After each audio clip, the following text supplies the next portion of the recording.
혹시 언젠가 한번 유럽 여행을 가보려고 하시는데 막상 가려고 하면 어딜 가야 할지 막막하지 않으신가요? 당연합니다. 유럽에 있는 국가만 50개 가까이 되고 그걸 또 도시로 나눠본다면 무려 10,000개가 넘는 크고 작은 도시들이 존재하기 때문이죠. 그래서 오늘 영상 한국인들이 가장 많이 찾는 유럽 여행지 탑5 도시에 대해 43개국 160개 도시 여행자이자 유럽 여행 플래너가 싹 다 정리해드립니다. 각 도시별로 화려해 보이는 다각형 그래프를 제 경험을 토대로 한 아주 주관적인 평가와 함께 어떤 식으로 어떻게 여행을 하면 좋은지 추천 일정까지 모두 알려드리겠습니다. 먼저 점수를 매기기 전에 어떤 것을 어떤 기준으로 점수를 부여하게 되는지 간단하게 설명해 드릴게요. 관광지, 도시의 랜드마크, 박물관, 미술관, 자연, 풍경 등 볼거리가 많을수록 높은 점수를 부여했습니다. 여행 난이도, 처음 유럽 여행을 가는 사람을 기준으로 해당 도시의 모든 것을 통틀어 여행하기 쉬울수록 높은 점수를 부여했습니다. 여행 인프라, 도시 내 대중교통 및 여행자용 패스권, 숙소 선택의 폭, 편의시설 등 얼마나 여행을 편리하게 할 수 있는지를 고려해서 점수를 부여했습니다. 음식, 맛있는 레스토랑의 선택의 폭이 넓을수록 높은 점수를 주었습니다. 다만 배낭여행자 기준으로 만들었기 때문에 초고가는 제외하고 가성비 위주로만 판단했습니다. 물가, 마트, 외식, 교통 등 물가를 한국과 비교해서 점수를 부여했습니다. 헷갈릴 수도 있는데 점수가 높을수록 저렴하다고 생각하시면 되겠습니다. 근교 여행지, 해당 도시에서 2-3시간 이내로 다녀올 수 있는 유명한 근교 여행지가 많을수록 높은 점수를 부여했습니다. 여행 연계성, 해당 도시에서 다른 국가나 다른 도시로 이동하기 편한지를 고려했습니다. 쉽게 다음 여행지로 이동이 가능하며 교통수단의 선택의 폭이 높을수록 높은 점수를 주었습니다. 최소 체류일수, 도착하거나 떠나는 날을 제외한 꽉 찬 24시간을 기준으로 최소 이 정도는 머물러야 이곳은 가봤다고 말할 수 있는 최소 여행 일수입니다. 네, 이렇게 총 8개의 평가 기준을 가지고 1점부터 5점까지 점수를 나눠볼 예정입니다. 그럼 만점은 40점이 되겠죠? 그럼 바로 시작해보도록 하겠습니다. 첫 번째 도시는 영국의 수도죠. 런던입니다. 단연코 런던 최고의 랜드마크인 빅벤과 런던 아이, 그리고 타워 브릿지, 런던 최대 번화가인 소호 지역에서의 다양한 연극과 뮤지컬 관람, 영국 박물관, 자연사 박물관, 내셔널 갤러리라는 세계적인 박물관과 미술관, 버킹엄 궁전에서의 근위병 교대식과 웨스트민스터 사원, 세인트폴 대성당이라는 세계적인 종교적 건축물, 해리포터 촬영지로 유명한 레드놀 마켓과 런던에서 가장 오래된 전통시장인 버러우 마켓, 그리고 도시 곳곳에 있는 수많은 공원들, 이외에도 간단히 요약할 수 없을 정도로 수많은 관광지들이 있어 관광지 점수는 5점을 주었습니다. 다음, 여행 인프라인데요. 대부분 관광지를 버스와 지하철 등 대중교통으로 쉽게 이동이 가능하고 편의시설이 잘 갖춰져 있으며 지역별로 숙소의 선택폭도 상당히 넓습니다. 다만 주요 관광지를 입장할 수 있는 런던 패스의 가성비가 너무 떨어져서 1점을 깎아 총 4점을 주었습니다.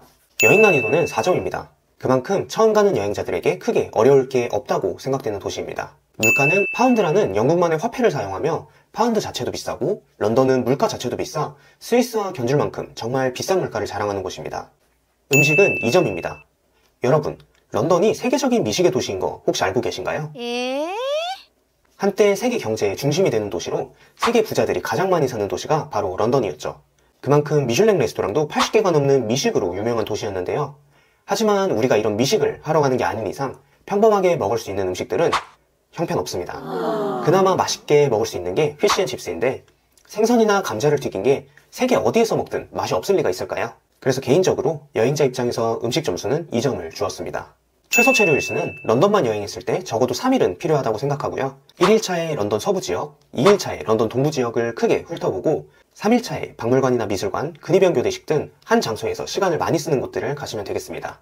근교 여행지는 5점을 주었습니다. 아름다운 해안절벽으로 유명한 세븐시스터즈, 세계에서 가장 오랫동안 보존된 성체인 윈저성, 세계에서 가장 아름다운 성이라고 평가받는 리즈성, 영국 특유의 매력이 넘치는 시골 도시인 코츠월드, 영어권에서 가장 오래된 대학 도시인 옥스퍼드와 함께 가기 좋은 런던 근교 최대 규모의 아울렛인 비스터 빌리지, 온천 도시로 유명한 바스와 세계 문화유산인 스톤헨지, 해리포터 덕후들의 필수 코스인 해리포터 스튜디오, 왜 영국이 세계 중심인지 알 수 있는 그리니치 천문대까지 런던에서 한 달 살기를 해도 지루하지 않을 만큼 근교로도 갈 곳이 많습니다. 여행 연계성은 섬나라 특성상 항공편을 타지 않으면 다음 여행지로 이동에 어려움이 있지만 유로스타나 버스로 프랑스, 벨기에, 네덜란드 정도는 갈 수 있어서 3점을 주었습니다. 다음 도시입니다. 썸네일에도 나와 있던 도시인데 밸런스가 상당히 좋죠. 혹시 어딘지 예상되시나요? 네, 맞습니다. 바로 프랑스 파리입니다. 말해 뭐 하겠습니까? 관광지는 당연히 5점입니다. 관광이면 관광, 쇼핑이면 쇼핑, 공원이면 공원, 박물관이면 박물관, 어느 하나 빠지는 것 없는 장소죠. 여행 인프라도 5점인데요. 버스, 지하철로 대부분의 관광지를 쉽게 갈 수 있으며 뮤지엄 패스라는 가성비 좋은 패스로 주요 관광지들을 간편하고 빠르게 입장할 수도 있고 나비고와 같은 교통 패스로 교통비도 많이 절약할 수 있습니다. 하지만 여행 난이도는 3점을 주었는데요. 여행 인프라는 잘 갖춰져 있지만 도시 자체가 워낙 크고 갈 곳이 많아 복잡하기도 하고 소매치기와 같은 경범죄가 많아 치안을 고려하다 보니 3점을 주게 되었습니다. 음식은 4점입니다. 레스토랑 고르는 방법만 잘 안다면 기본적으로 음식에서 실패할 확률이 상당히 적습니다. 개인적으로 이탈리안 음식도 오히려 이탈리아 본토보다 파리에서 먹는 파스타, 피자가 더 맛있더라고요. 그리고 다양한 종류의 빵과 디저트는 유럽에서 가히 압도적입니다. 물가입니다. 세계적인 관광지답게 물가는 전반적으로 비싼 편인데요. 하지만 파리에는 정말 가성비 좋은 레스토랑이나 베이커리, 카페가 많이 있습니다. 그래서 조사만 잘한다면 보통 여행자들보단 훨씬 더 저렴한 여행이 가능하다고 보여져서 3점을 주었습니다. 최소 체류 일수는 적어도 꽉 찬 4일은 필요하다고 생각됩니다. 1일차는 파리의 상징인 에펠탑을 보고 개선문으로 이동, 개선문과 함께 앞으로 펼쳐진 샹젤리제 거리를 관광하고 센강 바토무슈를 탑승하면 됩니다. 2일차는 루브르 박물관을 메인으로 다녀오시고 센강을 따라 시태섬과 노틀담 대성당을, 3일차에는 몽마르트 언덕을 다녀오시고 4일차에는 로컬들의 핫플레이스인 마레지구, 생제르만 거리를 방문해보시는 것을 추천드립니다. 근교 여행지는 4점입니다. 파리 근교 최대 규모의 아울렛인 라발레 빌리지, 루이 14세의 절대 권력이 뭔지 보여준 화려함의 극치 베르사유 궁전, 유럽 중세마을에 들어온 듯한 동화 같은 분위기의 스트라스부르와 콜마르, 샴페인으로 유명한 도시 랭스, 아름다운 해변으로 유명한 도시인 옹플레르, 그리고 거리는 멀지만 투어를 활용해 당일치기로도 다녀올 수 있는 바다 위의 성 몽셀미셸이 있습니다. 여행 연계성은 5점을 주었습니다. 고속열차를 통해 유럽의 주요 국가의 주요 도시들을 쉽게 이동할 수 있고 버스 노선도 다양합니다. 공항도 2개나 있기 때문에 다른 국가로 이동하는데 전혀 문제가 없습니다. 다음 도시입니다. 여기는 혹시 어딘지 느낌이 오실까요? 네, 바로 이탈리아 로마입니다. 관광지 점수는 5점입니다. 이건 누구도 이의를 제기할 수 없다고 생각되는데요. 고대 로마 유적을 대표하는 콜로세움, 포로 로마노, 판테온, 현지인, 관광객 할 것 없이 북적이는 광장인 나보나 광장과 스페인 광장, 로마에 이런 공원도 있어? 하고 놀라는 보르게세 공원, 그 외에도 유명 랜드마크인 트레비 분수, 조국의 재단, 성 천사성, 세계에서 가장 작은 독립국가이자 가톨릭교의 중심지로 교황의 거처인 바티칸까지, 거기에 명품 쇼핑으로 유명한 콘도티 거리나 기념품 사기 좋은 코르소 거리가 있어 쇼핑의 편리함도 파리에 밀리지 않습니다. 여행 인프라는 3점을 주었는데요. 숙소들의 노후화가 정말 심하기 때문에 숙소의 만족도가 떨어집니다. 땅만 파면 문화재가 나오는 곳이기 때문에 지하철 노선도 많지 않고요. 버스로 이동하려고 하면 로마의 교통정체를 피부로 느껴보실 수 있을 겁니다.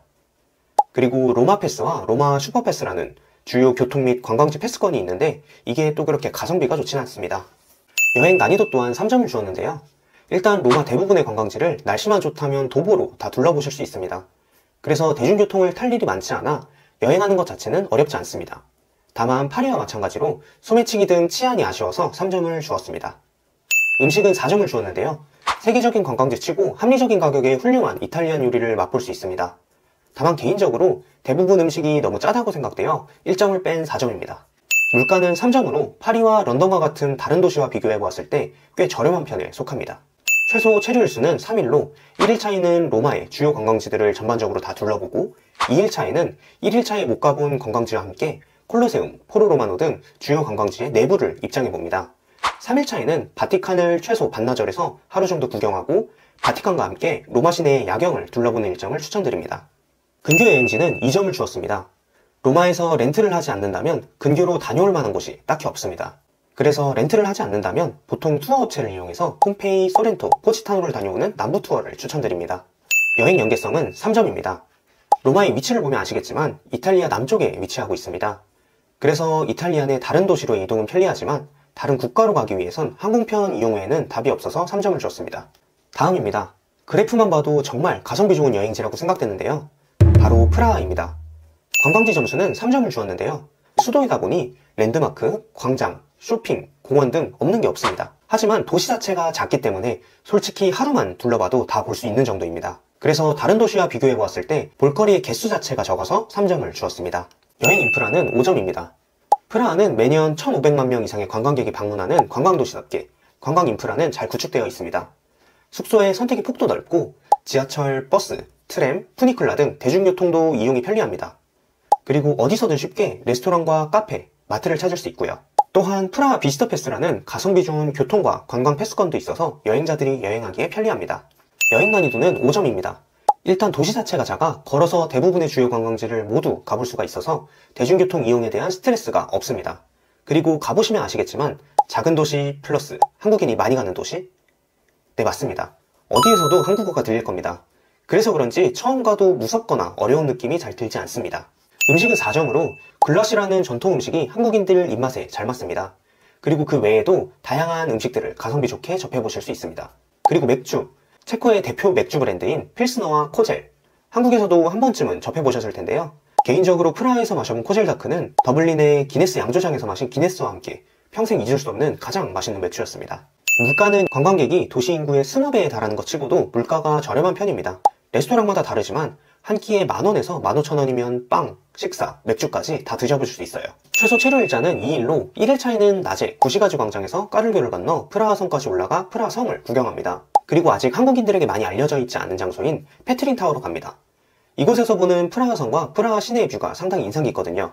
그리고 저녁에는 바칠라프 광장으로 가서 이곳의 야경을 감상하시면 되겠습니다. 2일차에는 낮에 바칠라프 광장의 뷰를 보고 국립박물관 내부를 구경, 오후에는 구시가지로 이동해서 프라하 성과 까를교 등 뷰포인트의 선셋, 야경을 보는 식으로 1일차의 오전과 오후가 반대되는 일정을 소화해보시면 되겠습니다. 근교 여행지는 4점인데요. 프라하에서 가볼 만한 근교 여행지로는 유네스코 문화유산에 등재된 중세 도시인 체스키 크룸로프, 온천 도시로 유명한 카를로 비바리, 독일의 피렌체라고도 불리는 드레스덴, 필스너 맥주의 본고장으로 맥주 공장 투어가 인기인 풀젠 등이 있습니다. 여행 연계성은 3점인데요. 동유럽은 서유럽만큼 철도 연결이 잘 되어 있지 않습니다. 그래서 기차로 다른 지역을 이동하려면 환승을 많이 해야 하기 때문에 불편함이 있습니다. 하지만 버스를 이용해 독일이나 인근 다른 동유럽 국가를 환승 없이 갈 수 있어서 여행 연계성 점수는 3점을 주었습니다. 한국인이 가장 많이 찾는 유럽 도시, 마지막은 과연 어디일까요? 바로 바르셀로나입니다. 그럼 바르셀로나의 관광지를 먼저 보도록 하죠. 바르셀로나의 랜드마크인 사그라다 파밀리아, 가우디의 대표적인 작품인 구엘공원과 카사밀라, 카사바트요, 바르셀로나 시내를 내려다볼 수 있는 몬주익 언덕, 세계 3대 분수쇼 중 하나인 몬주익 분수쇼, 바르셀로나의 대표적인 보행자 거리이자 최대 번화가인 람브라스 거리 등 수많은 볼거리와 할 거리가 있습니다. 다만 런던, 파리, 로마에 비교한다면 조금은 아쉬운 감이 없지 않아서 1점을 깎아 총 4점을 주었습니다. 여행 인프라는 5점인데요. 도시가 크다 보니 숙소 선택의 폭도 넓고 대중교통도 잘 되어 있습니다. 여행자용 패스로는 바르셀로나 카드나 바르셀로나 패스 등 가성비 좋은 패스권들도 있고요. 그 이외에도 여행의 불편함을 느낄 만한 요소들이 딱히 없다고 생각되어 5점을 주었습니다. 여행 난이도는 3점입니다. 파리나 로마보다는 덜하지만 그래도 바르셀로나에서도 소매치기와 경범죄에 대해 항상 주의를 해야 합니다. 그리고 도시 자체가 상당히 넓고 관광지들이 분산되어 있기 때문에 대중교통을 자주 이용해야 해서 여행 난이도는 3점을 주었습니다. 음식은 5점입니다. 유럽에서 한국인 입맛에 가장 흡사한 음식이 스페인 음식이 아닐까 생각됩니다. 유럽에서는 찾기 힘든 얼큰한 맛을 느낄 수 있는데요. 스페인 음식하면 떠오르는 빠에야부터 다양한 소량의 요리를 기호에 맞게 먹어볼 수 있는 타파스, 여름별미 차가운 토마토 스프인 가스파초, 진한 초콜릿에 찍어 먹는 추로스, 와인 최고의 안주라고 하는 하몽. 바르셀로나는 특히 다른 지역에 비해 음식 문화가 매우 다양하고 풍부하다는 특징이 있습니다. 다만 람브라스 거리와 같이 관광객들이 많은 곳에서의 레스토랑은 너무 비싸기 때문에 로컬 맛집을 찾는 것이 중요합니다. 물가는 다른 유럽 관광지들에 비해 비교적 저렴한 편입니다. 다만 앞서 말씀드린 것과 같이 관광지 근처는 압도적으로 비쌉니다. 그래서 레스토랑이나 카페 이용 시 사전에 맛집만 잘 찾아준다면 전반적으로 저렴하게 여행을 하실 수 있습니다. 최소 체류 일수는 3일로 1일차에는 가우디의 흔적을 쫓아 까사밀라, 사그라다 파밀리아, 가우디 거리, 구엘공원 등을 둘러봅니다. 2일차에는 가우디를 제외한 바르셀로나의 유명 관광지들을 돌아보는 날로 카탈루냐 음악당, 피카소 미술관, 바르셀로나 대성당, 람브라스 거리, 보케리아 시장, 레알 광장 등을 여행합니다. 3일차에는 FC 바르셀로나의 홈구장인 캄프누를 다녀온 후 바르셀로네타 해변을 걸어봅니다. 그리고 해가 지기 전엔 몬주익 언덕을 올라 몬주익 성 정상에서 바르셀로나의 경치를 감상하고 마지막으로 몬주익 분수쇼를 보는 것을 추천드립니다. 근교 여행지 점수는 3점입니다. 바르셀로나에서 갈 수 있는 대표적인 여행지로는 독특한 기암절벽 위에 위치한 수도원이 인상 깊은 몬세라트, 잘 보존된 중세 구시가지와 아름다운 강변주택이 매력적인 지로나, 아름다운 해변 도시로 휴양하기 좋은 시체스가 있습니다. 여행 연계성은 2점입니다. 위치적 특성상 육로를 통해 다른 국가를 이동하기가 어려워 항공편을 이용해 이동을 하셔야 하기 때문입니다. 어떠셨나요? 제가 매겨본 점수와 여러분이 매겨본 점수가 혹시 비슷했나요? 제 주관적인 기준으로 매긴 점수이다 보니 어쩌면 정반대가 되었을 수도 있을 것 같습니다. 다른 의견이 있으신 분들은 앞으로 유럽 여행을 준비 중인 후배들을 위해 댓글로 본인만의 의견과 조언을 남겨주시면 큰 도움이 될 것 같습니다. 원래는 10개 도시를 준비했었는데 영상 길이가 너무 길어지는 것 같아서 5개 도시로 마무리가 되었네요. 앞으로 다른 도시들도 이렇게 점수를 매겨볼 테니 오늘 영상이 도움이 되었고 다른 도시에 대한 정보가 더 필요하신 분들이라면 구독이나 좋아요를 하나 눌러두세요. 다음 영상이 나오면 굳이 찾지 않고 편하게 영상 시청하실 수 있을 겁니다. 제가 유럽 여행을 다녀오면서 정말 아쉬웠던 것이 하나 있었습니다. 그것은 바로 주변에 유럽 여행을 다녀온 사람이 없었다는 것입니다. 그러다 보니 모든 정보를 인터넷과 가이드북으로만 찾을 수밖에 없었죠. 그리고 더 큰 문제는 궁금한 게 있어도 속 시원하게 답변을 받을 수 없었습니다. 결국 여행을 시작하면서 우려했던 사건 사고들이 터지고 참 막막했던 경험이 많았습니다. 하지만 처음에 많이 개인 탓일까요? 두 번째, 세 번째 유럽 여행을 하면서 이런 사건 사고들은 일어나지 않았고 점점 완벽한 여행이 진행되었습니다. 그러면서 느꼈습니다. 아, 경험이 이 정도로 중요하구나. 그래서 제 여행 경험을 앞으로도 제 유튜브를 통해서 많은 사람들에게 전달하려고 합니다. 제 채널을 찾아주시는 여행자분들이 제가 했던 최악의 경험은 하지 않고 제가 했던 최고의 경험들만 여행 내내 꽉꽉 채워서 경험할 수 있도록 도와드리겠습니다. 평생 잊지 못할 후회하지 않을 여행하세요. 감사합니다.